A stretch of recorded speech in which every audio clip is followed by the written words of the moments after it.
আওয়ামী লীগ সভাপতি শেখ হাসিনা। তবে এবার প্রথমবারের মতো তাকে প্রকাশ্যে দেখা গিয়েছে একটি ভিডিওতে।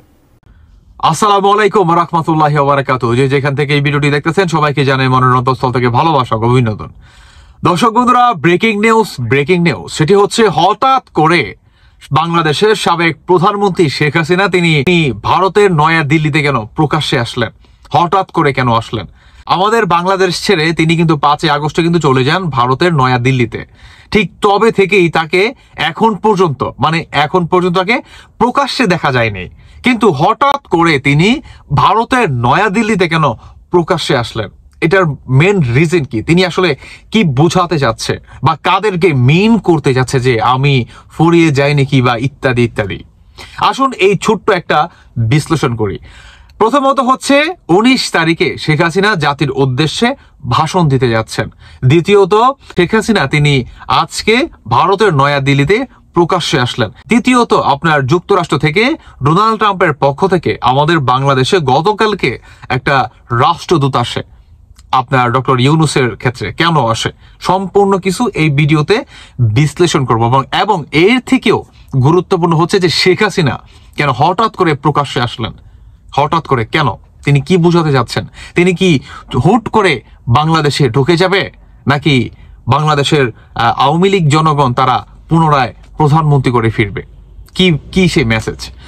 প্রথমত হচ্ছে এই মেসেজটি আপনার ছিল, আমার যতটুকু মনে হয় যে এটা জামাত শিবির, জামায়াত ইসলাম, বিশেষভাবে সমন্বয়ক এবং উপদেষ্টা যে বাজার আছে তাদের উদ্দেশ্যে এই মেসেজটি ছিল। কি সে মেসেজ? এটার রিজন কি?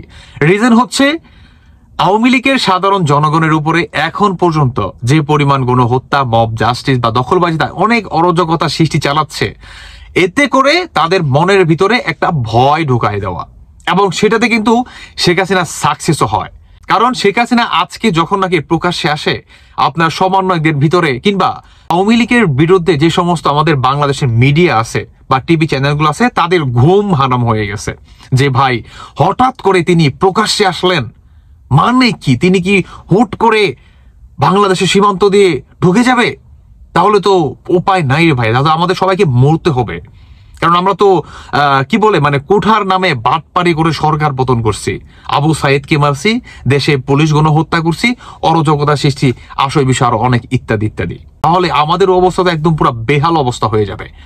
দর্শক বন্ধুরা, শেখ হাসিনার মেন রিজনই ছিল যে এটা, যে এদের ভিতরে একটা ভয় সৃষ্টি করা যে আমি ফুরিয়ে যাইনি।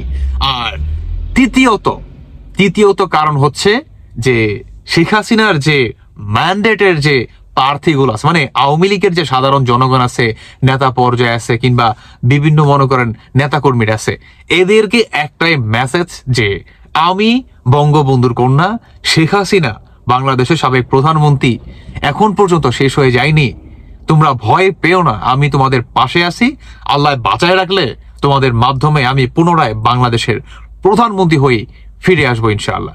শেখ হাসিনা তিনি এই মেসেজটাই দিতে যাচ্ছিলেন যে বর্তমান সমন্বয়কারীরা কিংবা উপদেষ্টারা, বিএনপি, জামাত শিবির কিংবা জামায়াত ইসলাম, এরা যে বর্তমান গণহত্যা কিংবা মব জাস্টিস, দখলবাজিতা যে সমস্ত অরাজকতা চালাচ্ছে, এদের ভিতরে একটা মেসেজ ড্রপ করা যে আমি ফুরিয়ে যাইনি, বা তোমরা যে অত্যাচারটা চালাচ্ছ মনে রেখো এটার ফিডব্যাক কিন্তু খুবই ভয়ঙ্কর রূপে দেওয়া হবে, কিংবা এটার রেজাল্ট কিন্তু খুবই ভয়ঙ্কর রূপে হবে।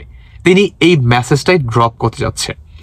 আমার ব্যক্তিগত মতামত হচ্ছে যে ভাই 3টা রিজন দেখেন, 3টা একসাথে ঘটলো। প্রথমত হচ্ছে আপনার গতকালকে যুক্তরাষ্ট্র থেকে আমাদের বাংলাদেশে একজন রাষ্ট্রদূত আসে আপনার আমেরিকার, এবং তিনি বাংলাদেশে অনেকদিন থাকবেন এবং করবে, যাচাই বাছাই করবে ইলেকশন কিভাবে হবে, কি আসবে ভালো মন্দ, তিনি আপনার ইনকোয়ারি করবে আপনার এই সরকার কিভাবে বসলো। আর দ্বিতীয়ত শেখ হাসিনা তিনি আজকে প্রকাশ্যে এসে কি সবাইকে জানান দিলেন যে আমি হুট করে যদি ঢুকে যাই তোমাদের বাবারও ক্ষমতা নেই আমাকে আটকে রাখার।